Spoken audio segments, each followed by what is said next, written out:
Assalamualaikum. Sebelum nonton video ini, tarik napas dulu, baca bismillah.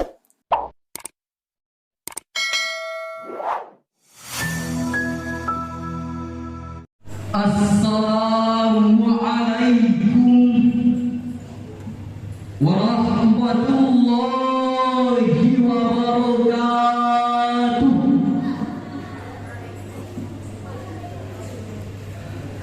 Alhamdulillahil qail in ja'akum fasikum binaba'in fatabayyanu an tusibu qauman bijahalah. Assalatu wassalamu ala Rasulillah wa ala alihi wa sahbihi ila yaumil qiyamah. Amma ba'd. Dewan Hakim yang arif dan bijaksana, hadirin sebangsa dan setanah air yang berbahagia. Indonesia adalah negara yang paling kaya dan kemajuan, membentang dari Sabang sampai Merauke, dari Megas hingga Pulau Rote, seluas 5.193.250 kilometer persegi. Dihuni ratusan suku dengan aneka warna kulit, bahasa, adat istiadat, bahkan juga agama. Sungguh merupakan kawasan yang amat mempesona dunia. Ada Aceh, Batak, Minang, Jawa dan Madura. Ada Sunda, Dayak, Bugis, Ambon dan Papua. Semua disatukan menjadi satu nusa, satu bangsa, satu bahasa, dengan moto yang indah, Kubahan Bapati Gajah Mada, Bhinneka Tunggal Ika. Namun sayang hadirin, berbagai konflik kerusuhan antar suku, agama dan golongan selisih berganti terus terjadi, hingga membuat negeri ini bersedih, pertiwi pun ikut menangis, karena nuansa keragaman negeri ini yang telah melahirkan fanatisme buta, persaingan tidak sehat, perselisihan, perpecahan, bahkan gontok-gontokan yang merantarkan nilai persatuan. Betul hadirin?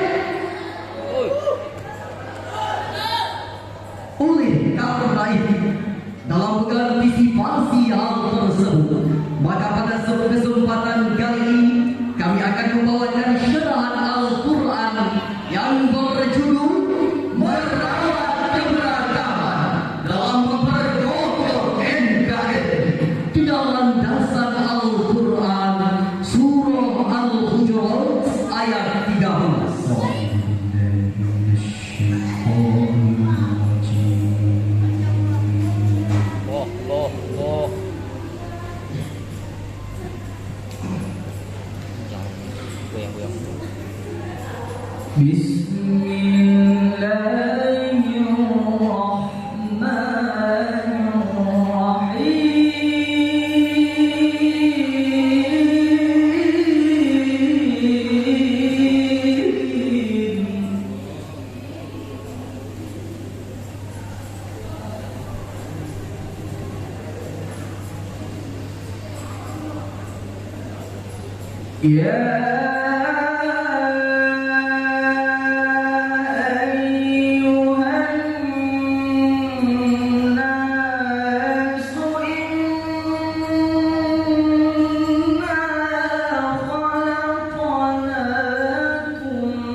HP baru merekam.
Berlindung di bawah kekuasaan Allah dari usikan setan yang terkutuk.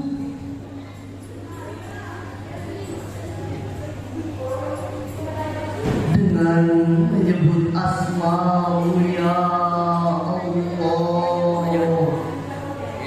yang Maha Pengasih lagi Maha Penyayang.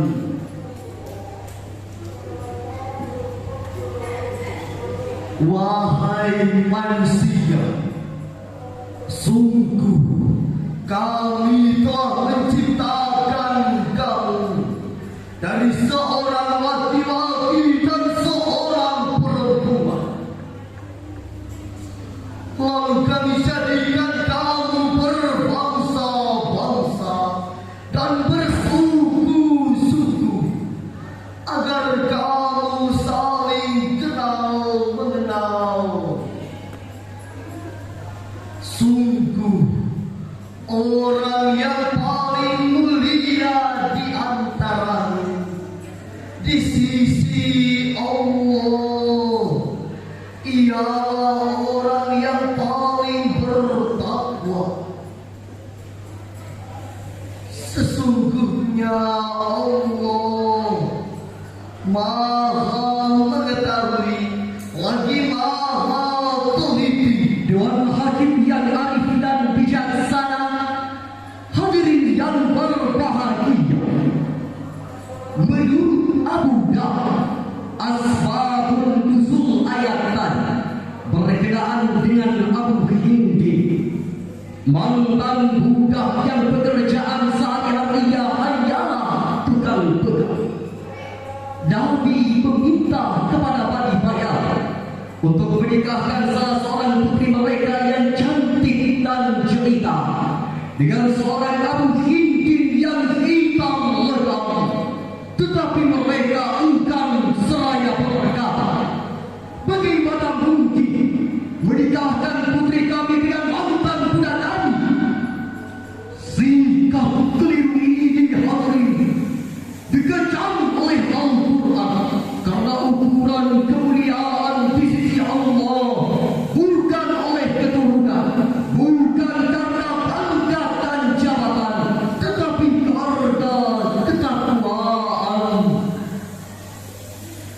Syekh Wahbah Az-Zuhair dalam tafsir Al-Munir fi Syariah wal Aqidah wal Manhaj jilid 13 halaman 590 mengungkapkan bahwa ayat sebelum ini berisi tentang kemuliaan akhlak, dimulai dengan panggilan ya ayyuhalladzina amanu, sedangkan dalam ayat ini Allah menyeru dengan lafaz ya ayyuhan nas, yang berarti panggilan untuk seluruh umat manusia. Demikian kesamaan asal-usul manusia dan kemajemukan bangsa, ras dan warna kulit, tujuannya adalah untuk saling kenal mengenal. Beliau pun berkatakan, wa inda tafadula bainakum indama huwa bil aqwa faman tasafa biha kana wal akramu wal ashrafu wal afdal faja'u tafahu kelebihan di antara sesungguhnya hanyalah dengan takwa. Siapa yang menyifati dirinya dengan takwa, maka dialah yang paling mulia dan utama. Karena itu, tinggalkanlah sikap saling berbangga. Hadirin, al-musawwah, egalitarisme atau persamaan antara manusia, sungguh merupakan prinsip dasar kemasyarakatan yang diajarkan oleh Al-Quran. 14 abad yang lalu, ketika Rasul mengembangkan prinsip ini, sendi-sendi masyarakat Arab bergetar. Goyah, bukankah dengan prinsip ini berarti pergunakan wajah, perbedaan warna kulit, hilal dan kelas sosial mencair? Realitas saat ini seringkali menjadi tontonan sehari-hari hanya karena perbedaan furu'iyah, berlainan organisasi, berbeda sudut pandang, saling keras kepala, sampai saling menghakimi dan membunuh sesama saudara. Lantas pisah partai, putus silaturahim, saling bercerai-berai, hingga berujung pada rintakan saling tonjok, saling golok, saling rampok, bahkan saling bacok. Eksekusinya malah terjadi perpecahan yang mengakibatkan keresahan dan kerusuhan, sehingga orang tewas mengenaskan. Na'udzubillahi min dzalik. Al-Quranul Karim membimbing kita sebagai umat Islam untuk mengedepankan sikap toleransi antar umat beragama. Dalam artinya kita tidak tayar benar, lakum dinukum waliyadin. Tapi dalam bergaul kita disuruh bersikap baik dan berlaku adil selama mereka tidak memusuhi dan mengusir kita. Hal ini sebagaimana tercantum dalam Al-Quran surah Al-Mumtahanah ayat 2. La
صدق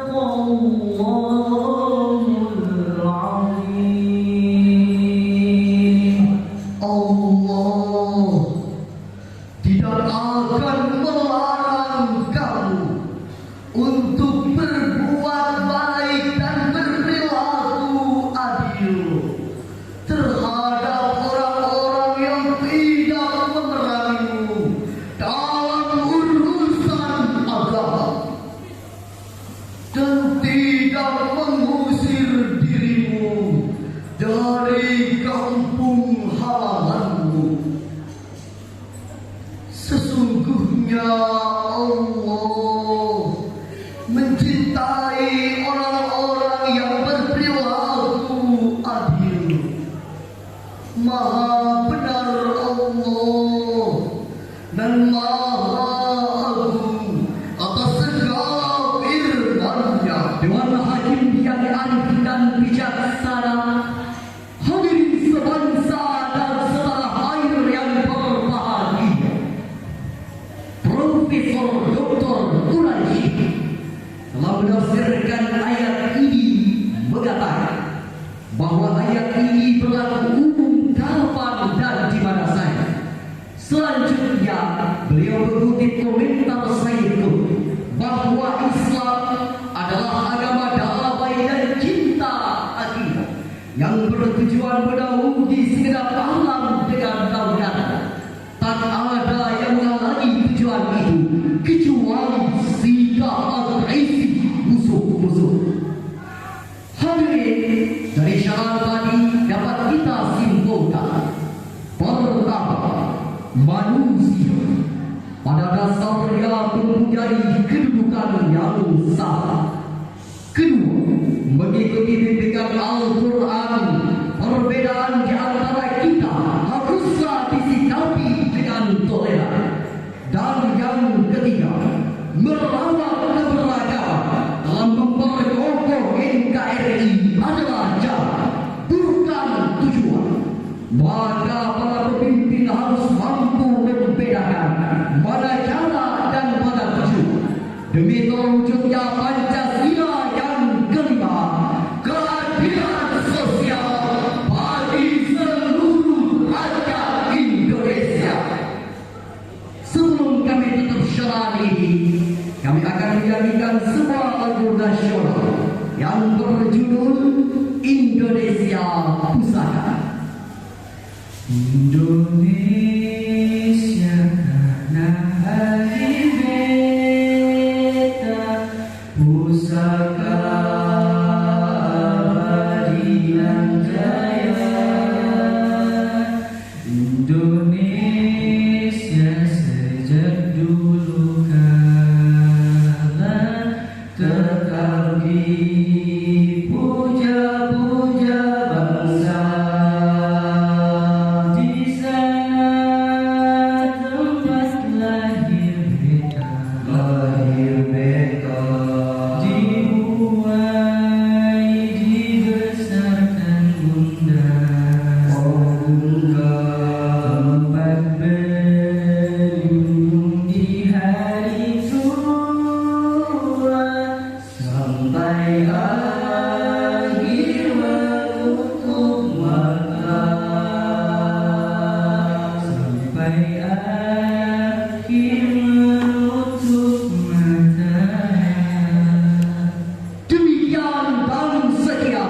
Wassalamualaikum warahmatullahi wabarakatuh.